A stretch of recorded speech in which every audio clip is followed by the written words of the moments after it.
अगर आपको doctor, engineer या लॉयर बनना है तो आपको 4 से 5 साल इंतहाई मेहनत के बाद आपको डिग्री फ़राहम की जाएगी।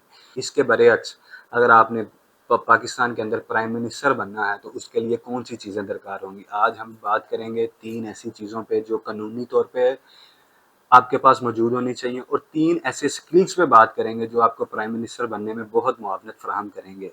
सबसे पहले बात करेंगे 3 ऐसी रिक्वायरमेंट्स प्राइम मिनिस्टर के लिए। सबसे पहले आपका मुसलमान होना, दूसरे नंबर पे आपका मेंबर ऑफ नेशनल असेंबली होना, और तीसरे नंबर पे आपका पाकिस्तान का एक मुहज़्ज़िब शहरी होना।